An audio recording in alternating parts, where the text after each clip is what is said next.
The topic is the U.S. colored troops and the Battle of Nashville, and we're talking to Leo Kwame Lillard.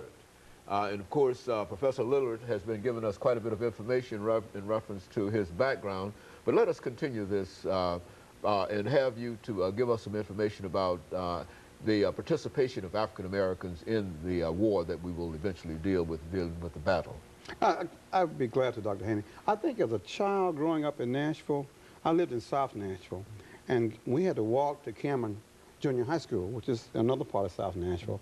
And we walked right past this huge old haunted-looking hill every day for 3 years. Had no idea that it was called Fort Negley. All we knew was a place that our parents said, "Don't you go up there, boy. It's haunted. It's an Indian fort." Unbeknownst to all of us, and probably my parents too, that fort was, and still is, the largest stone fort ever built in the Civil War. Now, there's a long way from junior high school to now. And it took many years, even back in Nashville, before we realized the significance of that Fort Negley. Because it was a fort that reminded the Nashville gentry of defeat in the Civil War. But that fort was a sense of pride for black folks because we built it.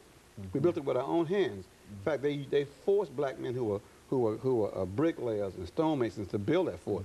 Nashville itself was a key city during the Civil War because it had all these railroads, and it was a border state. It was the last state to succeed during the Civil War.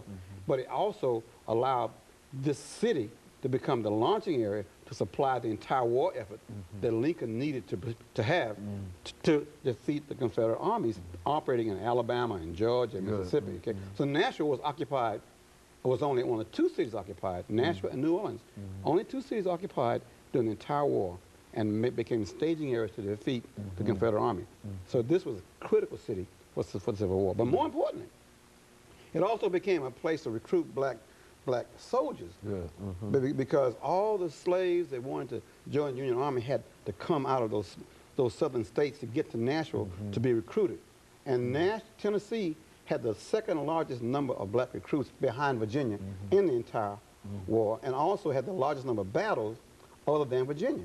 So we played a major role. So it's odd that you grow up in a city, in a state, with that significant role, and as an educated person, you're black, you leave with a degree in whatever it is, and you don't know the role that Nashville played. So you wonder, how long could this lie be kept away from the people? Our job then became to expose the lies, to fill in the blanks in history, and say, we played a major role in making our country what it is.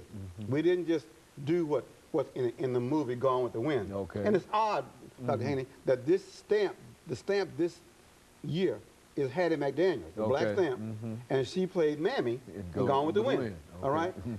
And it's odd that you would have that stamp come out the exact year we put a statue up that totally contradicts the stamp. I mean, the men who that statue is made for wasn't singing old Massa and singing, you know, we shall overcome. They were fighting for the rights of their freedom and the rights of a nation. And it's amazing it's taken that long to do that. So we're kind of proud of the fact that we can fill in those blanks and say we have a right to claim that this country belongs to us because we defended it with our blood. In the cemetery on Gallatin Road, Dr. Haney, there are 1,900 black men buried there from the Civil War who fought in the Battle of the Tennessee, and particularly the horrendous Battle of Nashville.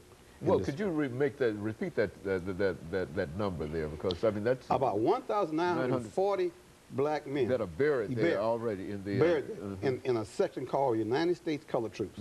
It is in the back of the cemetery next to Kmart on Gallatin Road. When you go under the train track, you turn left, and there you will find up on a hill 1,900 graves with the inscription USCT on the headstone. That signifies that they were Union soldiers of African descent.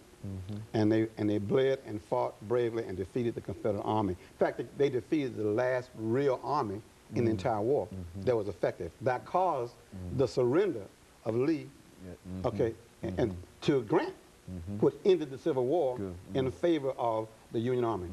That's the importance of Nashville, that's the importance of Tennessee, and particularly that's the importance of the black men who wore the blue uniform. And they were, of course, probably ill-trained, the worst equipment, sacrificed on suicide missions, but they still went. And our children don't know that. And to see the folks who run around with Confederate flags say this wasn't a war about slavery. If it wasn't a war about slavery, what was it about? What was it about? And we're just so proud that the Civil War stories that are coming out now, trying to fill in that gap and not make Gone with the Wind the only interpretation of that era in our country. And most of us as children, including myself and you too, until you were 20, 30 years old, you assumed that Gone with the Wind was correct. Come out of Hollywood, right? It was a wonderful movie. It was a classic, all right? And it had a black actress in it, which was an extraordinary accomplishment at the time itself. That's right. Who would ask questions? You know, why wouldn't you be proud of her? At least she got paid, you know? At least she was in a movie. But there were huge pieces of gaps, information. Until the movie Glory, I think most Americans didn't even know that black men fought. You know, you mentioned sponsors and individuals who have played a significant role. We've got about 2 minutes. Why don't you say something about those individuals who played a crucial role in helping you to resurrect this whole idea and build this great statue that you put in the Well, I think without the Tennessee Historical Commission, the Historical Commission that is a publicly funded operation, tax supported, Mr. Norman Hill, who was the first black elected chairman of the Tennessee Historical Commission, gave us the final money we needed to pay the foundry to cast the statue. But there are lots of people on this board here. You can see Mr. Barry Stokes from One Point Solutions. He gave $5,000. Okay, there are Mr. Stephen Turner, charitable foundation, $5,000. Al Berry, the former black chairman of the NES, very important person. Bell South, Dr. T.B. Boyd, $2,500. So these people here, Dana Foundation, Vernon Winfrey, Mr. Winfrey gave $1,000. We called him up and said, Vernon, we need you to help us put this statue up there. He said, no problem, here's $1,000. So people, then we have lots of small donations. Some people gave as much as $2. Students at TSU gave $1.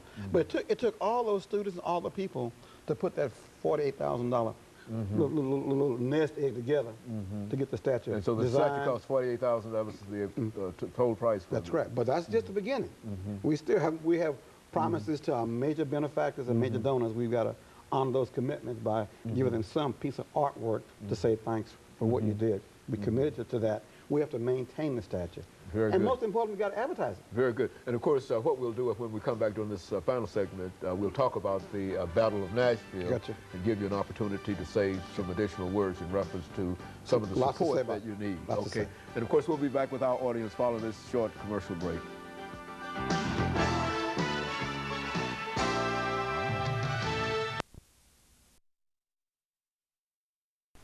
We're talking to Kwame